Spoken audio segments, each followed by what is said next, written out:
नमस्कार दोस्तों, success study Baloda YouTube channel में आपका स्वागत है।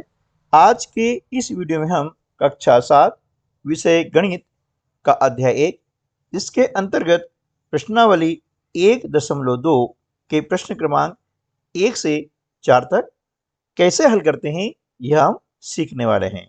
तो चलिए शुरू करते हैं हम आज का वीडियो। प्रश्नावली 1.2 का पहला प्रश्न क्या है कि ऐसा पूर्णांक युग्म लिखिए जिसका पार्ट ए आपको दिया गया है, यानी प्रश्न क्रमांक एक के 3 भाग हैं, ए, बी और सी।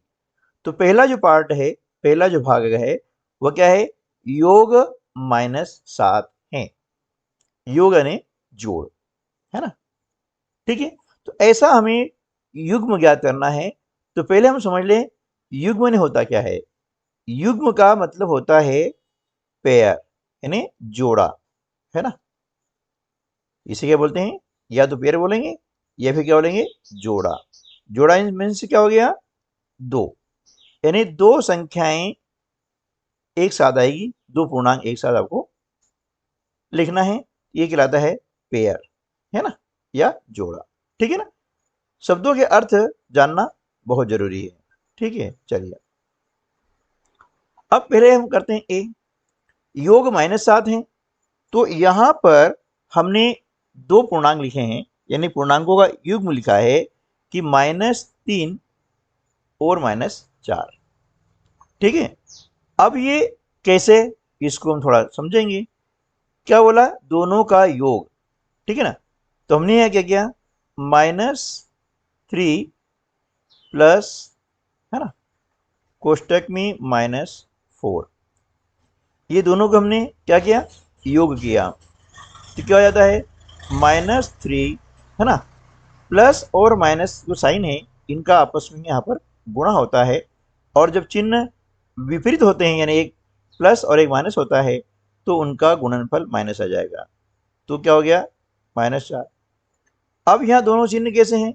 माइनस माइनस है, यानी समान चिन्ह है, तो समान चिन्ह जुड़ जाते हैं और चिन्ह वही आता है, वही मतलब माइनस है तो माइनस आ जाएगा।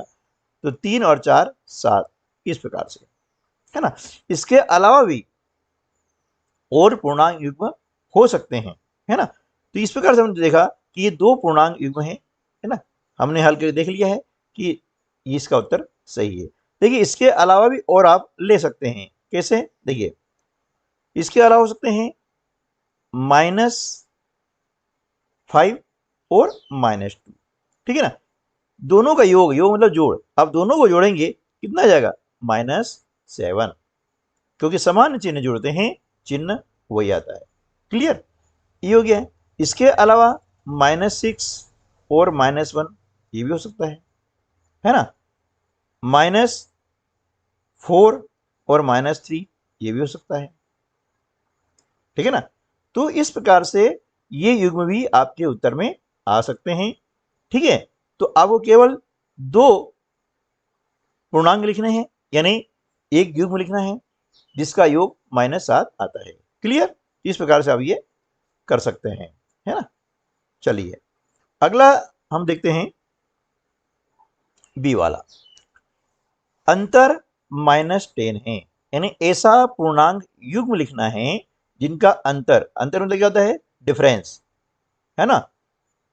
डिफरेंस बिटवीन टू इंटीजर्स, यानी 2 पूर्णांक है, उनके बीच जब हम घटाव क्रिया करते हैं, माइनस करते हैं, तो वो कहलाता है अंतर। अंतर कितना आना चाहिए? -10, है ना, मतलब -10। इसका आंसर आ जाएगा -3 और 7। कैसे? थोड़ा हम समझ लेते हैं। देखिए -3 ये आपका हो गया एक पूर्णांक। अब हमें बोला है अंतर का, अंतर के लिए हम क्या करते हैं? घटाते हैं, यानी घटाव चिन्ह लगाया। कितना घटाएंगे? 7।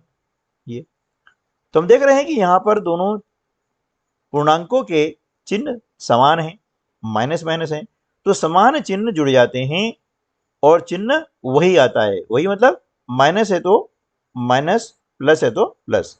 अब 3 में हम 7 जोड़ते हैं कितना आता है 10, किया गया -10, ठीक है ना। इसी प्रकार से अगला युग्म आपका हो सकता है ना, क्या हो सकता है, देखिए -6 और 4, ये भी हो सकता है ना, क्योंकि इसमें भी हम माइनस करेंगे, घटाएंगे तो समान चिन्ह जुड़ जाते हैं और चिन्ह वही आता है, समान चिन्ह जुड़ते हैं, चिन्ह वही आता है, वही मतलब माइनस और माइनस जुड़ेंगे माइनस और प्लस प्लस जुड़ेंगे तो प्लस, ठीक है ना। तो यहां पर ये युग्म ये भी आ सकता है। अब -7 और 3 ये भी आ सकता है, ठीक है ना। -4 और 6 ये भी आ सकता है ना। तो इसके जो युग्म एक से अधिक हो सकते हैं, इसलिए आप ध्यान रखें कि जरूर नहीं है कि ये लिखें, है ना, आप इनमें से कोई से भी लिख सकते हैं, ये वाले, ठीक है। इसके अलावा भी और हो सकते हैं, ऐसा नहीं कि यही है, जैसे -9 और -1 भी है ना, -1 और सॉरी ये यहाँ पर 1 आएगा ना, -9 और 1, -1 और 9, है ना, ये भी हो सकता है। इसके अलावा -8 और 2 ये भी हो सकता है, ठीक है ना, और इसके अलावा -2 और 8 भी हो सकता है। ऐसे एक से अधिक जो है पूर्णांक युग्म आ सकते हैं और इनमें से कोई सा भी एक आप यहां पर लिख सकते हैं, क्लियर। क्योंकि हमें उत्तर नहीं लिखना है, प्रश्न को हल करना सीखना है, ठीक है। चलिए नेक्स्ट। अब तीसरा जो है सी वाला, क्या है वो, कि उनका योग 0 आए, क्या है, योग 0, ठीक है ना। अब देखते हैं कि योग 0 यदि आता है तो क्या आएगा।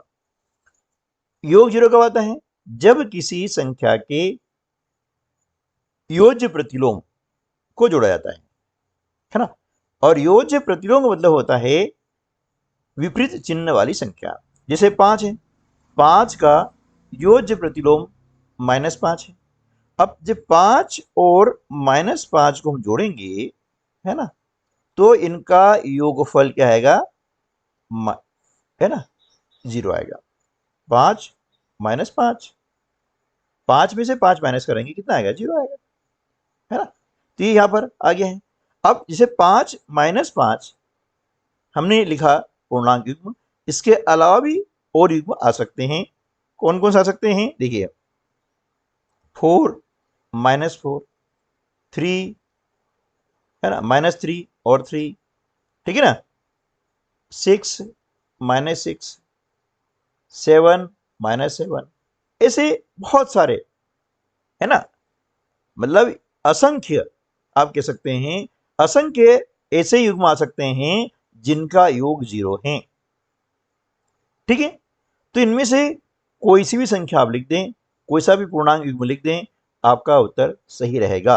ये कंसेप्ट हमको क्लियर होना चाहिए कि किसी भी संख्या के या किसी भी पूर्णांक के, है ना, योज्य प्रतिलोम को जब उस पूर्णांक में जोड़ा जाता है तो योगफल हमेशा 0 आता है, क्लियर। चलिए, तो इस प्रकार से आप जो है यहाँ पर इनको लिख सकते हैं। थोड़ा सा इनको आप समझने का प्रयास कीजिएगा, बहुत सरल हैं, गणित काफी सरल हैं, बस हमें सीखने का प्रयास करना है। अब हम देखते हैं प्रश्न क्रमांक 2A, एक ऐसा ऋणात्मक पूर्णांक युग्म लिखिए जिसका अंतर 8 है ना। पूर्णांक युग्म तो लिखना है, लेकिन कैसा लिखना है, ऋणात्मक, यानी जो युग्म आएगा वह क्या होगा, ऋणात्मक होगा। तो यहां पर हम लिख रहे हैं -2 और -10, ठीक है। इसके अलावा भी और युग्म आ सकता है ना। अब ये संख्या कैसे आई, इसको हम देख सकते हैं, देखिए बस उत्तर उत्तर इतना ही लिखना है, लेकिन समझने के लिए अब यहां पर हम करेंगे कि देखिए यहां कहा गया है जिसका अंतर, अंतर का मतलब होता है डिफरेंस, है ना, इन दोनों के बीच में जो घटाव की क्रिया होती है और जो उत्तर आता है, ठीक है ना, उसे हम कहते हैं अंतर। तो देखिए अब -2 में से हमने -10 को घटाया, ये घटाया, क्या घटाया, -10, इसको लिखा हमने ब्रैकेट में लिखा, ठीक है ना। तो देखिए अब यहाँ पर क्या हो गया, -2। अब माइनस और माइनस का गुणा करते हैं तो आता है प्लस, क्योंकि समान चिन्हों का गुणा प्लस होता है ना। 10 आ गया। अब देख रहे हैं यहाँ पर असमान चिन्ह है, एक माइनस का है एक प्लस का है। तो जब चिन्ह असमान होते हैं तो बड़ी संख्या में से, यानी चिन्हों को हटा देते हैं और मानते हैं, है ना, कि बड़ी संख्या में से छोटी घटाते हैं और चिन्ह लगाते हैं बड़ी संख्या का। अब बड़ी संख्या धनात्मक है और धन का चिन्ह हम लगाते नहीं है ना। तो 10 में से हमने 2 माइनस कर दिया, कितना बचेगा, 8, है ना। तो इस प्रकार से यहाँ पर ये युग्म आ गया है। अच्छा, इसके अलावा भी युग्म हो सकते हैं, ऐसा नहीं कि ये अंतिम है, एक ही आएगा, ऐसा नहीं। इसके अलावा भी मतलब जो युग्म हो सकते हैं, कैसे, देखिए -4 और -12, ठीक है ना, -4 और -12, ये भी हो सकता है। इसी प्रकार से और भी हो सकते हैं, -3, ठीक है ना, और -11, ठीक है।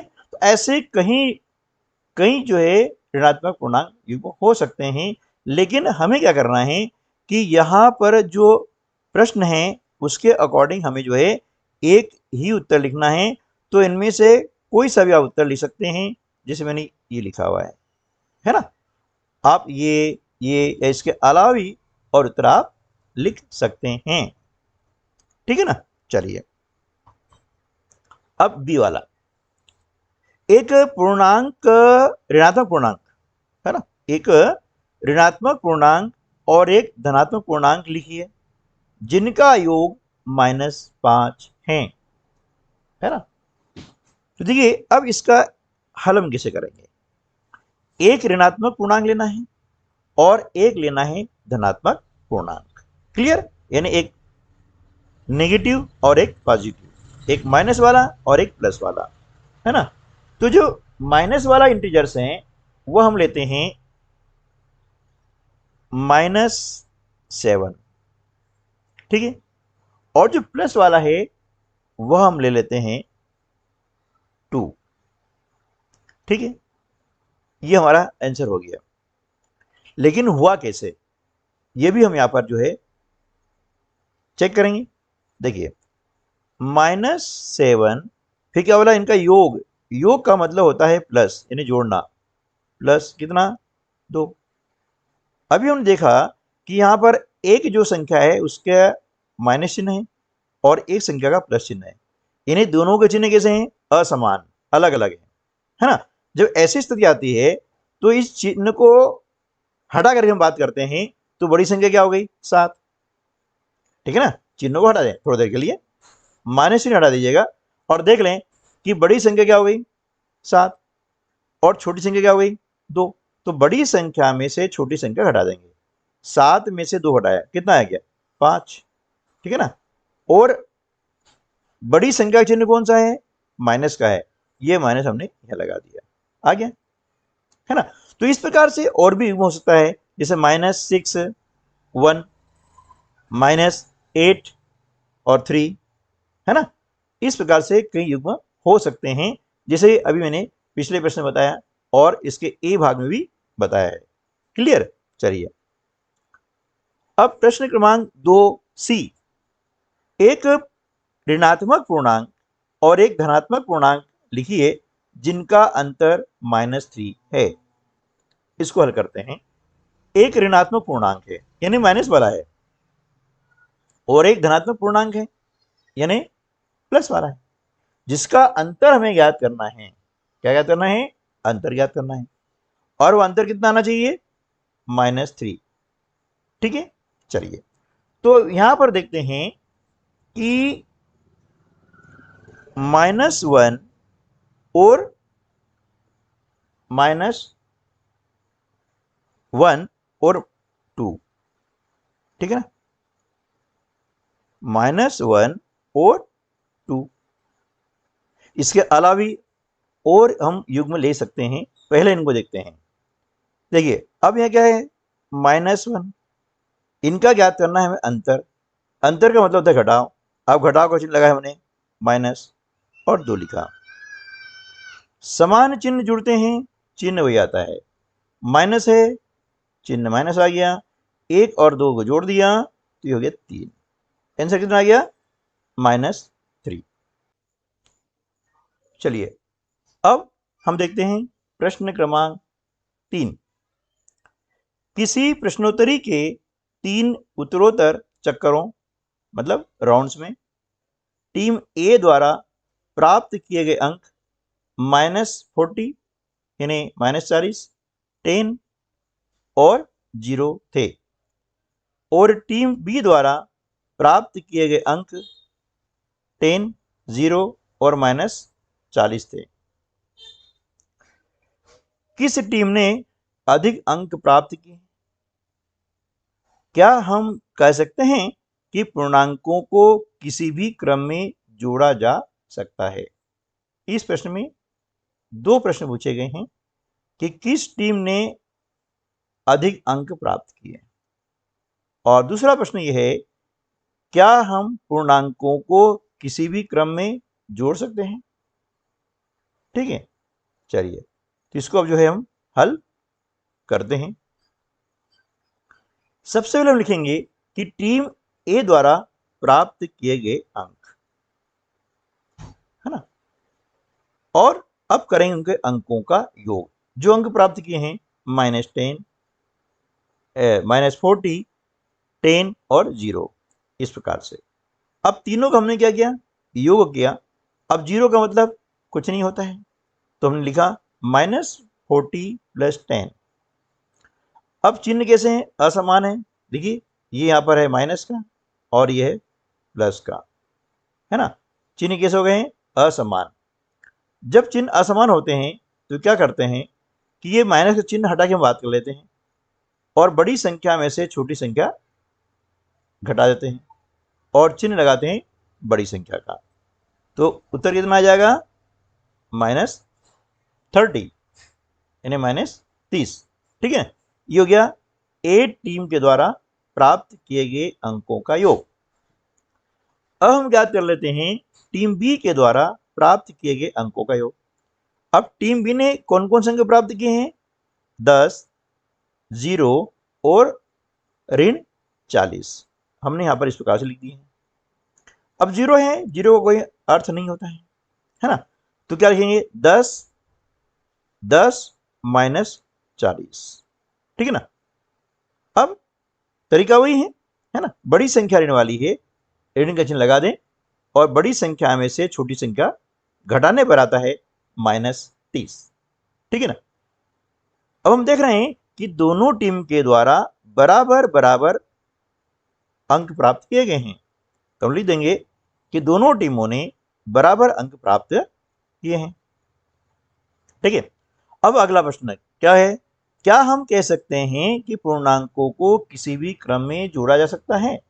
तो देखिए आप यहां देखेंगे -40 + 10, है ना, -40 + 10 और यहां पर हमने इसका क्रम बदल दिया है, 10 -40, है ना, यानी माइनस वाली संख्या यहां पहले थी, यह बाद में आ गई, तब भी इनका योगफल सेम आया ना। चलिए तो क्लियर हो गया ना कि यहां किस प्रकार से आता है। तो अब हम कह सकते हैं इसके आधार पर कि हां हम कह सकते हैं कि पूर्णांकों को किसी भी क्रम में जोड़ा जा सकता है। क्लियर हो गया ना। इस प्रश्न में निम्नलिखित कथनों को सत्य बनाने के लिए रिक्त स्थानों की पूर्ति कीजिए। आपको दिया गया है -5 + -8 बराबर -8 प्लस और यहां जगह खाली स्थान दिया गया है ना, ब्लैंक दिया है, खाली स्थान दिया गया है।